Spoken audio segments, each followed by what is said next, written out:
क्या हाल है दोस्तों। उम्मीद करता हूँ कि आप सब ठीक होंगे, क्योंकि यहाँ रियल मैड्रिड की हालत कुछ ठीक नहीं लग रही।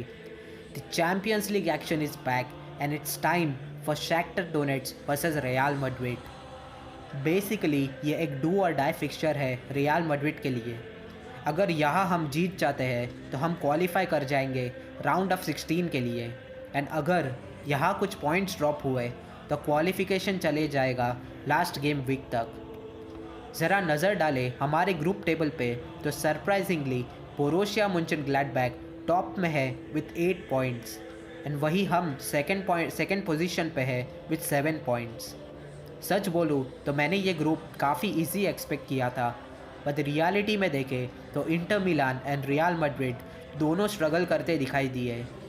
अब बात करें शैख्तर डोनेट्स की तो हम वो गेम कैसे भूल सकते हैं जहां उन्होंने हमारे होम स्टेडियम अल्फ्रेडो दी स्टेफिनो, जो हमारा फोर्ट्रेस होना चाहिए, वही आके एक टाइम पे 3-0 लीड कर रहे थे। इसके बाद हमने 2 गोल्स तो मारे, पर एंड में शैख्तर डोनेट्स ने वेल डिज़र्व्ड 3 पॉइंट्स हमसे लेकर चले गए। डोमेस्टिकली तो शैख्तर डोनेट्स काफ़ी सही परफॉर्म कर रही है, जहां वो अपने लीग में सेकंड पोजीशन पे है with just 3 points behind the league leaders. पर यूरोपियन गेम्स में इनका फॉर्म काफ़ी ख़राब दिखाई दे रहा है, जहां ये बोरुसिया मुंचनग्लैडबैक से 4-0 और 6-0 हार चुके हैं, एंड वही इंटर मिलान से इनका गेम 0-0 ड्रॉ हुआ था। पर हमारा भी फॉर्म देखा जाए तो काफ़ी ख़राब चल रहा है, जहां हम बिग टीम्स के अगेंस्ट तो सही परफॉर्म कर पा रहे हैं, पर वही बात करें games against comparatively smaller teams के साथ तो वहाँ हम पॉइंट्स ड्रॉप किए जा रहे हैं, भले ही वो डोमेस्टिकली हो या फिर चैम्पियंस लीग में। अब नज़र डालें स्क्वाड लिस्ट पे तो एक खुशी की बात है कि Karim Benzema is back in the squad. हमने देख लिया कि बिना बेंजीमा के हमें अटैक करने में कितनी डिफ़िकल्टीज फेस करनी पड़ रही थी, and finally he is back. साथ ही साथ मिडफील्डर्स में देखा जाए तो सेकेंड टीम का एक मिडफील्डर अरिबास को जिडान ने स्क्वाड लिस्ट में इंक्लूड किया है, एंड साथ ही साथ कर्स्ट या चस्ट जैसे भी नाम है इसका, उसे भी जिडान ने दोबारा स्क्वाड लिस्ट में इंक्लूड किया है ताकि वो उन्हें यूज़ कर सके इन केस ज़रूरत पड़ी तो। अनफॉर्चुनेटली सर्जियो रामोस अब भी मैच फिट नहीं हो पाया। इंडिविजुअली तो वो ट्रेन कर रहा है पिच पे, पर अब तक मैच फिट नहीं है। साथ ही साथ एडन हैज़ार्ड दोबारा इंजर्ड होने की वजह से स्क्वाड लिस्ट के बाहर है।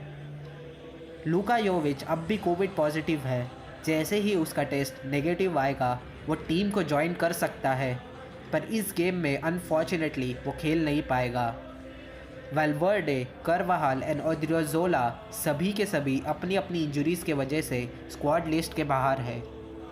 अब बात करें पॉसिबल लाइनअप की तो I am expecting something different here. जिस तरह डेपोर्टिवो अलावेस ने हमें लास्ट गेम में 2-1 हराया था, तब जब पोस्ट मैच प्रेस कॉन्फ्रेंस में जिडान से ये सवाल पूछा गया कि व्हाट वेंट रॉन्ग, इसका जवाब उसने सिर्फ ये दिया कि आई डोंट नो। इसलिए मुझे लगता है कि जिडान ये गेम बहुत ही अलग तरह से अप्रोच करेगा। उसे पता है कि ये गेम कितना इम्पॉर्टेंट है, इसीलिए आई थिंक वो अपना पुराना स्टाइल यानी 4-3-3 नहीं खिलाएगा, क्योंकि जब हम लास्ट टाइम शैख्तर डोनेट्स से हारे थे तब भी हम 4-3-3 ही खेल रहे थे, एंड हमने देखा था कि कैसे उन्होंने इजीली अडेप्ट करके एंड काउंटर पे मेन फोकस रखकर हमें हरा दिया था। इसीलिए आई थिंक इस गेम में हमें 4 मिडफील्डर स्टार्ट करते दिखाई दे सकते हैं। दैट इज़ ये रहा मेरा पॉसिबल लाइनअप। गोल कीपिंग की बात करें तो ऑफकोर्स टीबॉट कोर्टुआ स्टार्ट करते दिखाई देगा ही, एंड होप सो कि वो अपने लास्ट गेम की मिस्टेक से कुछ सीख ले एंड दोबारा ऐसा कुछ कांड ना करे। डिफेंस में देखें तो मार्सेलो को तो भूल ही जाओ, वो 3-2 वाले लॉस में भी मार्सेलो ही स्टार्टिंग 11 में था। इसीलिए I think Mendy will be in the starting 11 as our left back. Centre backs का बोलूँ तो अगेन सर्जियो रामोस के एब्सेंस में नाचो एंड वरान को ही खिलाना सही होगा। आई नो मिलिटाओ भी स्क्वाड में है, पर कोविड के बाद उसने 1 मिनट का भी गेम टाइम नहीं मिला है, इसीलिए आई थिंक उसे स्टार्ट कराना काफ़ी रिस्की होगा। एंड नाचो एंड वरान दोनों काफ़ी सही परफॉर्म किए थे अगेंस्ट इंटर मिलान। इसीलिए आई थिंक यही बेस्ट चॉइस होगी। राइट बैक की बात करें तो हमारे दोनों first choice and second choice right back injured है, इसीलिए हमेशा की तरह लूकस वास्क्वेज ही स्टार्ट करते दिखाई देगा as a right back.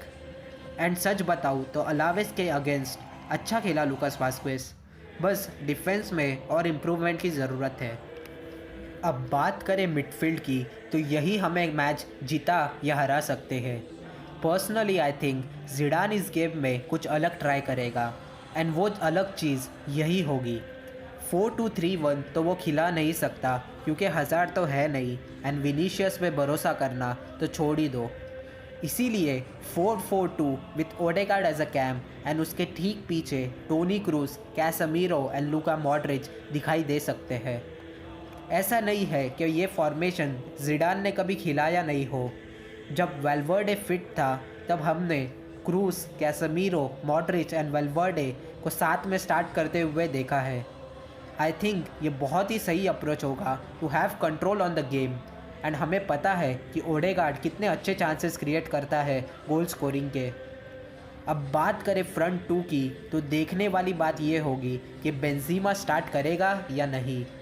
Social media पे देखें तो सब ये कह रहे थे कि वो अब भी 100% मैच फिट नहीं है, इसीलिए जिडान ने उसे लिस्ट में तो इंक्लूड किया है पर उसे तब ही खिलाएगा अगर वो मैच डे के दिन वाली ट्रेनिंग सेशन में फुल्ली फिट हो। मेरी मानो तो बेंजीमा का डेडिकेशन अलग लेवल का है। आई थिंक वो ज़रूर स्टार्ट करेगा, स्पेशली इफ़ हम इस गेम का इम्पोर्टेंस देखें तो। अब मज़े की बात ये होगी कि बेंजीमा के साथ स्टार्ट करेगा कौन, तो यहाँ मैं कंफ्यूज्ड हूँ कि हमें मारियानो डियाज भी दिख सकता है एंड वही रॉड्रिगो भी स्टार्ट करते हुए दिखाई दे सकता है।